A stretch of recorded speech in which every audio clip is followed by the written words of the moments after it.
नमस्कार दर्शकों, आप देख रहे हैं गृहवाणी और मैं हूं आपके साथ मेघा शंकर। सबसे पहले आप सभी को लोहड़ी की ढेर सारी शुभकामनाएं। जी हाँ, इस पावन पर्व पर आप सभी के जीवन में खुशियां, समृद्धि और उन्नति आए। जैसे हम आग के चारों ओर गाने और नाचते हैं, वैसे ही हमारे जीवन में ऊर्जा और उत्साह हमेशा बना रहे। तो दोस्तों, अब बात करते हैं एक दुर्लभ और अत्यंत शक्तिशाली राजयोग की। आज हम आपको बताने जा रहे हैं एक ऐसे दुर्लभ और अत्यंत शक्तिशाली राजयोग के बारे में जो पूरे 100 साल बाद मकर संक्रांति के पावन अवसर पर बन रहा है। जी हाँ, 14 जनवरी 2026 को सूर्य और बुध की विशेष युति से बुधात्य राजयोग का निर्माण होगा, जिसे वैदिक ज्योतिष में भाग्य परिवर्तन का बड़ा संकेत माना जाता है। ये राजयोग केवल धन लाभ तक सीमित नहीं है, बल्कि इसके प्रभाव से व्यक्ति को मान सम्मान, पद प्रतिष्ठा, करियर में तेज उन्नति और जीवन में स्थिरता प्राप्त होने के प्रबल योग बनते हैं। कई लोगों के लिए ये समय मेहनत का फल मिलने का होगा, तो कई लोगों के लिए नई शुरुआत और बड़े अवसरों का द्वार खुलेगा।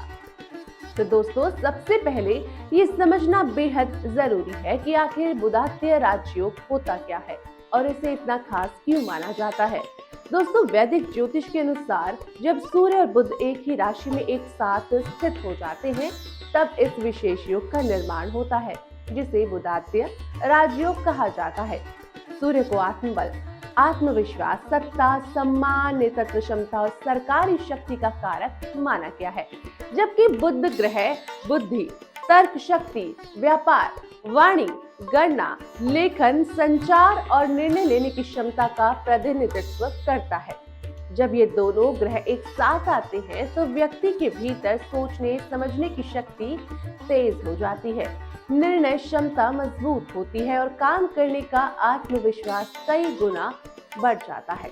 तो दोस्तों, ऐसे लोग सही समय पर सही फैसला लेने में सक्षम होते हैं, जिससे उन्हें करियर, व्यापार और सामाजिक जीवन में तेजी से सफलता मिलती है। तो दोस्तों, मकर संक्रांति का दिन केवल एक पर्व नहीं होता, बल्कि इसे ऊर्जा, दिशा और भाग्य परिवर्तन का दिन माना जाता है।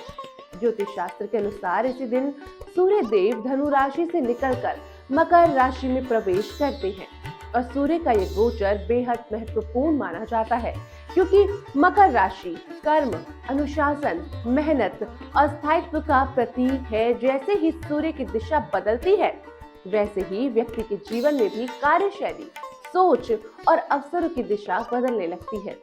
अब जब इसी पावन दिन सूर्य और बुध की युति बन रही है, तो ये संयोग केवल एक व्यक्ति की कुंडली तक सीमित नहीं रहता, बल्कि इसका प्रभाव सामूहिक, सामाजिक और आर्थिक स्तर पर भी देखने को मिलता है।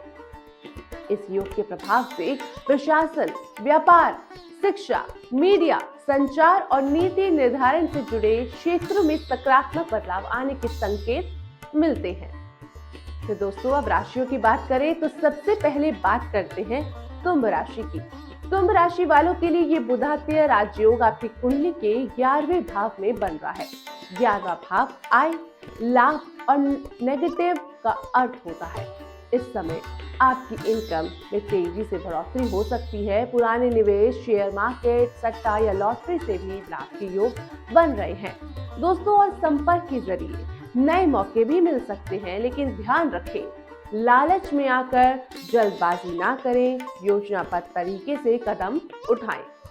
अब बात करते हैं मेष राशि की। मेष राशि वालों के लिए ये राजयोग आपके 9वें भाव में बन रहा है और 9वें भाव का भाग्य, धर्म और उच्च ज्ञान का भाव माना जाता है। इस दौरान आपको हर काम में किस्मत का साथ मिलेगा, नौकरी में प्रमोशन मिलेगा, व्यवसाय में विस्तार और सम्मान बढ़ने के योग हैं। वहीं धार्मिक या मांगलिक कार्यक्रमों में भाग ले सकती हैं।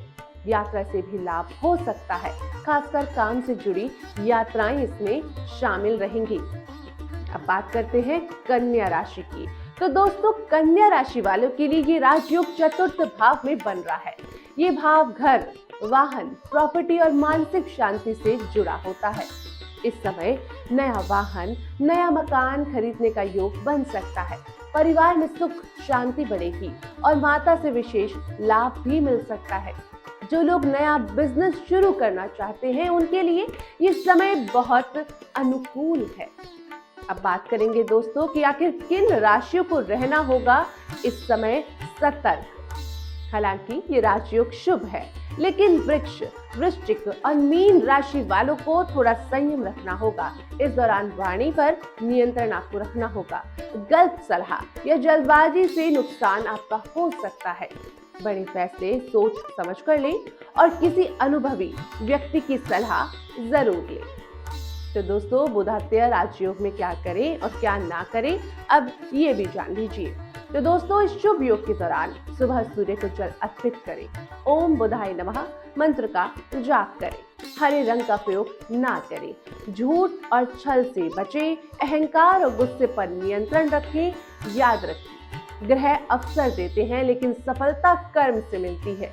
ये योग हमें सिखाता है कि सिर्फ भाग्य का इंतजार करने से कुछ नहीं होता।